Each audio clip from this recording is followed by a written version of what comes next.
नमस्कार। औशर की इस व्याख्यान श्रृंखला में आपका स्वागत है। और आज तत्कालीन इतिहास की कहानी को आगे बढ़ाते हुए मैं जो चर्चा करने जा रहा हूं उसका विषय है यूक्रेन। जी हां, जो युद्ध अमेरिका और रूस के बीच में यूक्रेन में चल रहा है। याद रखिए मेरे शब्दों को, जो मैं कह रहा हूं, अमेरिका और रूस के बीच में युद्ध जो चल रहा है यूक्रेन के अंदर, आज का विषय भी है। कौन इस युद्ध के लिए जिम्मेवार है? बार बार धमकियां आ रही हैं, दुनिया घबराई हुई है कि परमाणु युद्ध हो सकता है। कौन जिम्मेवार है इसके लिए? ये जो इतना नुकसान हुआ है जनजीवन का, संपत्ति का, इसका जिम्मेवार कौन है? क्या रूस है इसका जिम्मेवार? मेरा उत्तर है जी नहीं। अगर आज इसके लिए कोई जिम्मेवार है तो वही जिम्मेवारी है अमेरिका की, इंग्लैंड की और नाटो के देशों की। और इसके लिए जरूरी है कि पहले ही समझ लीजिए कि नाटो क्या है। North Atlantic Treaty Organization. ये द्वितीय विश्व युद्ध के बाद में अमेरिका ने सोवियत रूस के प्रसार को रोकने के लिए एक सैनिक संधि करके संगठन बनाया था कि अगर सोवियत रूस कहीं हमला करता है या कम्युनिस्ट प्रभाव यूरोप में बढ़ाने की कोशिश करता है तो इस संगठन के द्वारा हम संयुक्त रूप से रूस को रोकेंगे। और फिर एक ऐसा दिन आता है जबकि सोवियत संघ का पतन हो जाता है। क्यों उसका पतन होता है, मैं उस कारणों पे नहीं जा रहा हूं आज। लेकिन अब सवाल उठता है सबसे बड़ा कि जब सोवियत संघ का पतन हो गया, सोवियत संघ उतना शक्तिशाली नहीं रहा, तो फिर नाटो की क्या जरूरत थी? नाटो को खत्म कर दिया जाना चाहिए था, एक वार्सो संधि भी होती। लेकिन इन अमेरिकियों ने क्या किया? इन्होंने नाटो को खत्म नहीं किया, बल्कि नाटो को और शक्तिशाली बनाना शुरू कर दिया। इसमें और देश मिलाने शुरू कर दिए, 40 से ऊपर देश मिला लिए इसके अंदर। किस लिए भाई? अब किससे डर था तुम्हें? तो यह स्वाभाविक था कि रूस के लिए उसकी चिंता बढ़ती। और उसके बाद में इन्होंने केवल यही नहीं किया कि संगठन का विस्तार किया हो, बल्कि जो रूस के छोटे छोटे देश रूस में से निकल करके अलग अलग गए थे, उन देशों में भी अपना वर्चस्व स्थापित करना शुरू किया। और उन्हीं देशों में से एक देश है यूक्रेन, जो रूस का हिस्सा था। रूस के रहने वाले लोग भी स्लाव जाति के हैं, ये लोग भी स्लाव जाति के हैं। और इनके इस प्रकार के संबंध थे कि यूक्रेन के लोगों को रूस जाने के लिए किसी पासपोर्ट की जरूरत नहीं थी, वहां कोई नौकरी का परमिट लेने की जरूरत नहीं थी, पढ़ने के लिए कोई वीजा लेने की जरूरत नहीं थी। वो वहां जाके नौकरी कर सकते थे, वहां पढ़ सकते थे, वहां घूम के आ सकते थे। अब भला अमेरिका को ये क्यों अच्छा लगे कि भाई रूस कमजोर होने के बाद में भी ऐसे संबंध बना रहा है अपने और देशों के साथ में? तो इन्होंने दूसरे देशों को भड़काना शुरू किया। और यूक्रेन के अंदर इन्होंने, जिसे को फॉर्डर कहते हैं ना, कि यूक्रेन को एक एक्सपेरिमेंट ग्राउंड बनाया जाए, तो एक एक्सपेरिमेंट ग्राउंड बना के वहां पे जैविक हथियार बनाने की, वहां पे प्रयोगशाला भी खोलनी शुरू की, वहां की सेना को भी ट्रेन करना शुरू किया, उनको अस्त्र शस्त्र भी देने शुरू किए। और रूस निरंतर ये बात कह रहा था कि ऐसा मत करो, मुझको मत खेलो, मेरी सुरक्षा पे उंगली मत उठाओ। लेकिन ये मानने वाले क्यों हैं? इन्होंने तो दुनिया भर में हर जगह जहां भी हो इन्होंने तो युद्ध कराने हैं, क्योंकि इनका जो रूस की जो शस्त्रों की इंडस्ट्री है दुनिया के अंदर, वो इंडस्ट्री कैसे चलेगी अगर दुनिया में युद्ध नहीं होंगे? तो आप देख लीजिए, चाहे सीरिया हो चाहे इराक हो, इराक में बड़ा बड़ा बोलते थे ये कि सद्दाम हुसैन के पास जैविक हथियार हैं, उसने एटम बम बना लिया। कहाँ है भाई वो जो प्रोपेगेंडा था तुम्हारा? अब यही नहीं, इन्होंने क्या किया कि वो ज़ेलेंस्की साहब जो है बड़े हीरो हैं आजकल वहां के यूक्रेन के। ठीक है, राष्ट्रवाद कोई उनसे सीखे, बड़ी अच्छी बात है, लेकिन बिना कूटनीति के राष्ट्रवाद, बिना राजनीति के राष्ट्रवाद बेकार होता है। और उसमें अंदर उन्होंने अपने देश को तबाह कर दिया है। उनको जो फूक उनमें भरी जा रही है अमेरिका और वो बोरिस जॉनसन और इन सब की तरफ से, इंग्लैंड की तरफ से, वो फूक कोई साइकिल के पंप से नहीं भरी जा रही। मैं तो कहता हूं वो फूक, वो जो कार में हवा भरने वाली मशीन होती है ना पाइप से, वो उससे फूक भरी जा रही है। ये फूक चढ़ा दो उसको हर चीज को देकर के। तो मैंने मजाक में उस दिन एक बात कही कि जब फिर रूस ने उस पर हमला किया यूक्रेन पे, उसको बाकायदा चेतावनी देके कि तुम नाटो में मत जाओ, तुम ये काम मत करो, यूक्रेन नहीं माना, तो रूस ने एक सुरक्षात्मक कदम उठाया। और उस सुरक्षात्मक कदम के उठाते हुए जो रेस्ट्रेंट में कहूंगा रूस ने दिखाया कि अपने ऊपर कंट्रोल करके, दुनिया के इतिहास में आज तक कोई भी लड़ाई हमें ऐसी देखने को नहीं मिली है जहां पे जो आम नागरिक हैं उस जनता को बच के निकलने के लिए रास्ता दिया गया हो कि भाई ठीक है, यहां युद्ध होगा, हम सेना इस पे हमला करेगी, तुम अपना बच के निकल जाओ। और रूस ने यूक्रेन के अंदर 9 ऐसे कॉरिडोर बनाए आम जनता के लिए कि तुम निकल के चले जाओ। उन रस्तों पे बॉम्ब नहीं किया। जो सप्लाई चेन थी यूक्रेन की, रेल के रास्ते या सड़क के रास्ते, जो हथियार आज भी अमेरिका और ये इंग्लैंड और ये फ्रांस और जर्मनी भेज रहे हैं, उन सप्लाई चेन को नहीं तोड़ा। क्योंकि सप्लाई चेन टूटने से केवल हथियार ही नहीं, बहुत सारी चीजों की सप्लाई चेन टूटती, गेहूं जाना बंद हो जाता है यूरोप को, ये सब बातें होती। लेकिन ये लोग मान के नहीं थी।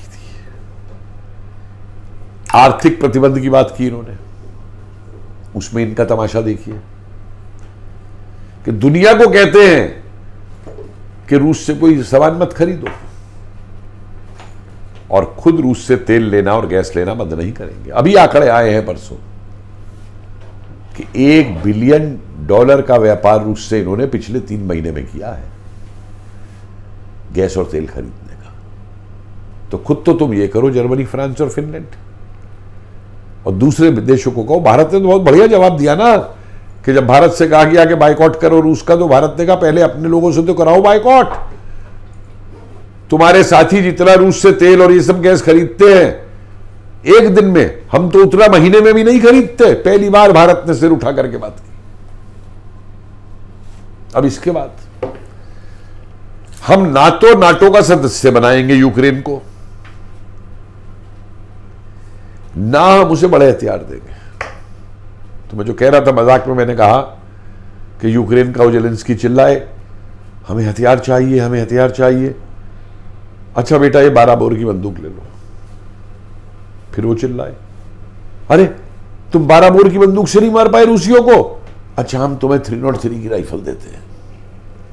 वो फिर चिल्लाए, अरे इससे भी नहीं मार पाए, चलो हम तुम्हें मशीन गन दे देते हैं। ये तमाशा इन्होंने बनाया। मैंने तो 2 लाइनें बनाई थी पहले दिन ही, मैं किसी टीवी चैनल पे बोल रहा था, मैंने 2 लाइनें बनाई थी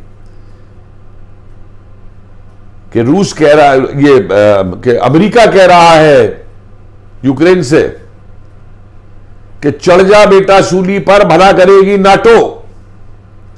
चढ़ जा बेटा सूली पर, भला करेगी नाटो। और रूसियों को कह रहा है अमेरिका, आए जब तक नाटो इनको काटो काटो, आए जब तक नाटो इनको काटो काटो। क्या हाल हो गया यूक्रेन का, कोई सोच सकता है? और अभी भी जब भी कभी फैसले की बात आ रही थी, भाई रूस ने तो एक शर्त रखी थी कि तुम नाटो में मत जाओ, मामला खत्म, झगड़ा खत्म। वो ज़ेलेंस्की मानने को तैयार था एक समय पे, उसके बयान है तमाम। तो फिर उसको चढ़ा दिया, और उसको ही नहीं चढ़ाया, वो पोलैंड, और रोमानिया, ये छोटे छोटे देश, इनको भी बलि का बकरा बना रहा है। देखिए एक बात समझ लीजिए कि फ्रांस और जर्मनी ये कभी नहीं चाहेंगे कि कोई विश्व युद्ध की स्थिति सामने आए, क्योंकि दोनों विश्व युद्धों के अंदर फ्रांस का जो हाल हुआ और युद्ध के बाद जो जर्मनी का हाल हुआ, ये दोनों देश कभी भी सीधे कॉन्फ्लिक्ट में नहीं आना चाहेंगे। अमेरिका तो पहले विश्व युद्ध के अंदर भी 2 साल बाद आया था। युद्ध तो सितंबर 1939 में शुरू हो गया था। ये आया जाके जब पर्ल हार्बर के ऊपर आक्रमण हुआ 2 साल बाद, जापानियों ने किया। वो शायद नहीं करते तो ये आता भी नहीं, ये सिर्फ अपने हथियार बेचता रहता यूरोपियों को, जो आज भी ये कर रहा है। एक टेस्टिंग ग्राउंड बना लिया है यूक्रेन को कि हमारे हथियार, हमारी फला मिसाइल ले जाओ, चलाओ, जरा रूसियों पे टेस्ट करके देखो कैसी चलती है, क्या इसका असर होता है। वो इनका हाल बना हुआ। और आज आप देखिए नाटो के अंदर खुद क्रैक पड़े हुए हैं। टर्की को देखिए क्या मजा ले रहा है, अपने ड्रोन बेच रहा है, नाटो का सदस्य भी है, दबा के पैसा कमा रहा है, और फिर कभी रूस को आग दिखाता है और कभी अमेरिका और नाटो को भी आग दिखाता है। कह दिया उसने मैं फिनलैंड को आने नहीं दूंगा, स्वीडन को और फिनलैंड को नाटो में नहीं आने दूंगा।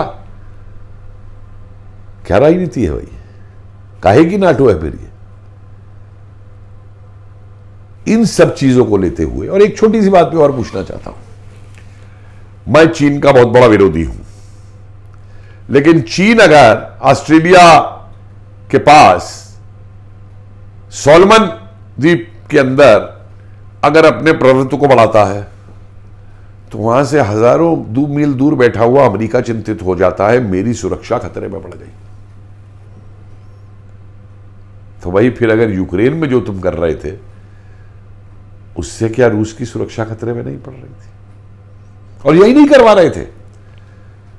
यूक्रेन के अंदर इन्होंने एक पूरी सांस्कृतिक क्रांति लाने का काम किया, नस्लवाद का काम किया।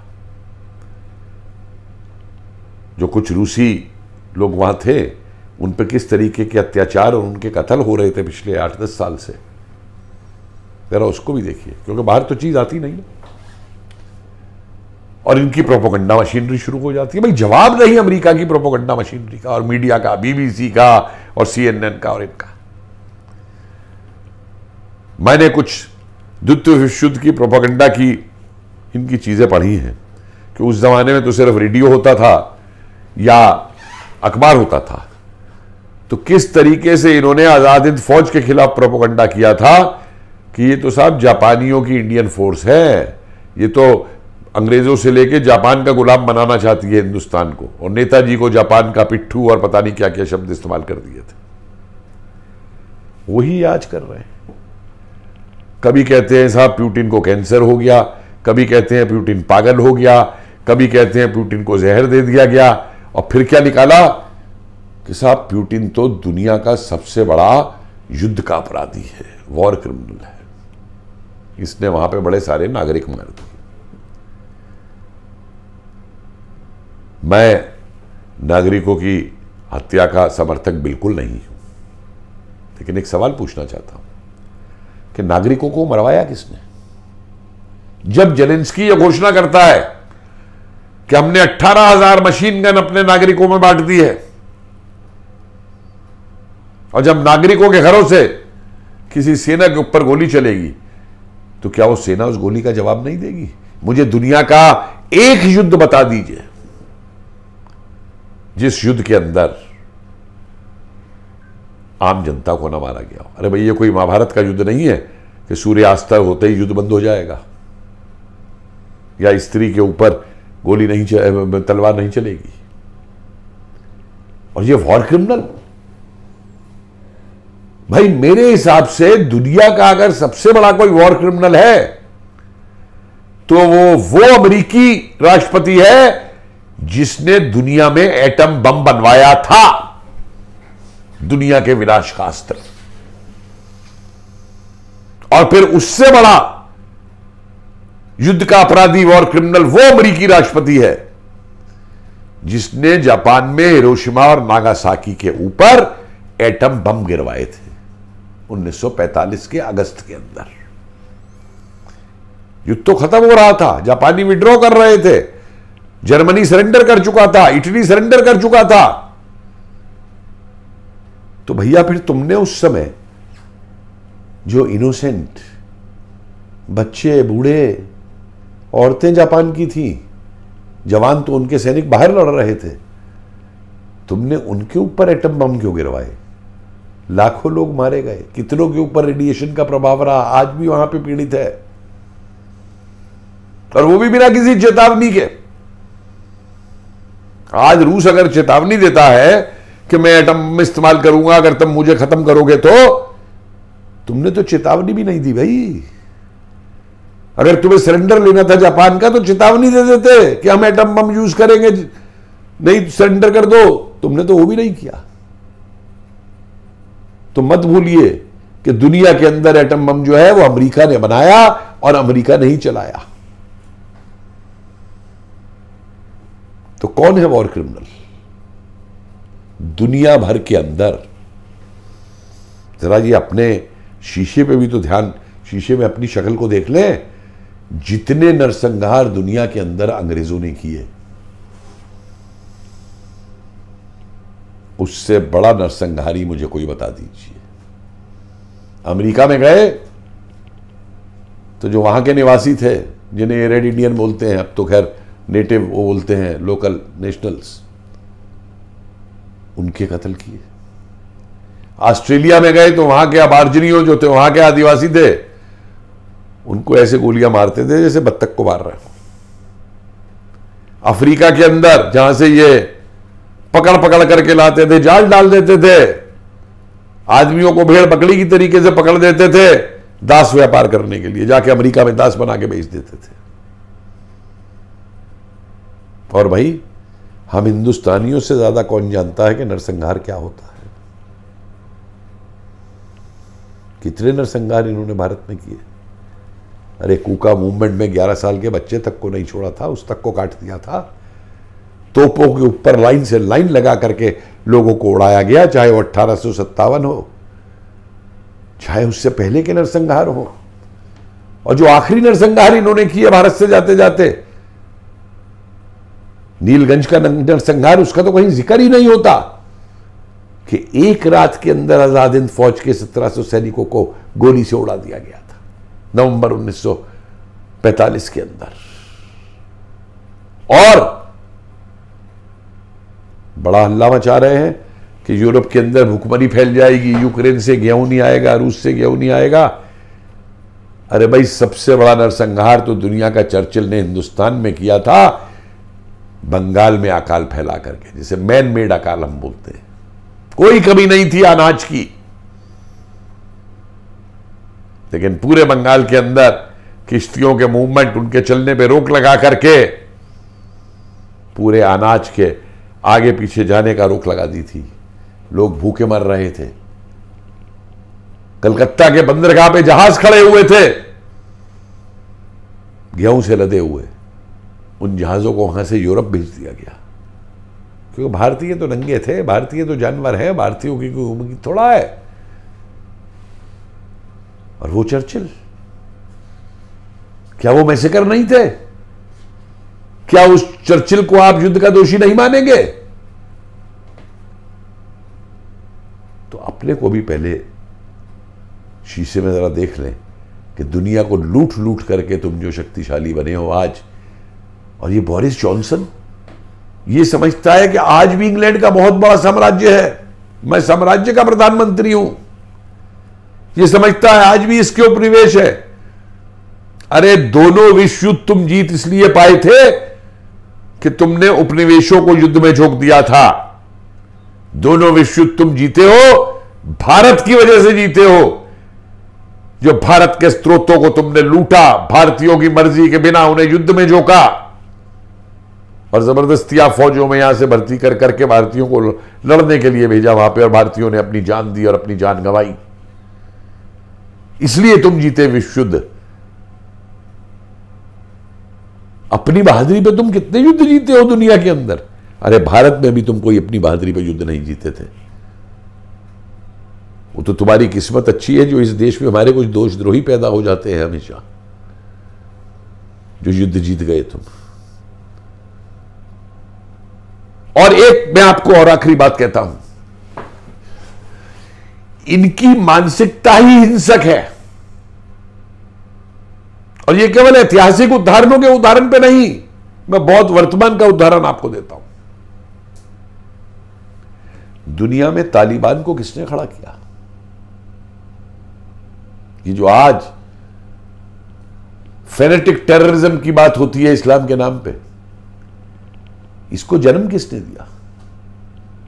तालिबान को जन्म अमरीकियों ने दिया, ट्रेनिंग अमरीकियों ने दी सोवियत यूनियन के खिलाफ उस समय, और फिर वो इनके हाथ से निकल गया। और मानसिकता का इनका सबसे बड़ा नमूना मैं आपको दे दूं, आज भी अमेरिका के अंदर हर साल 100 बच्चे बंदूक से मारे जाते हैं, बंदूक की गोली से। 100 इनके नागरिक बंदूक की गोली से मारे जाते हैं।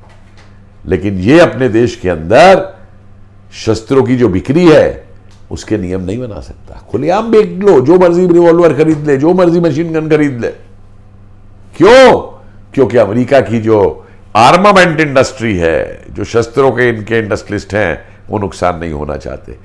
तो जिस देश को अपने ही नागरिकों की चिंता नहीं है, जो हर साल गोलियों से मरते हैं, वो देश जब आंसू बहाता है कि दूसरे देश के नागरिक मर रहे हैं, मानव अधिकारों का हनन हो रहा है,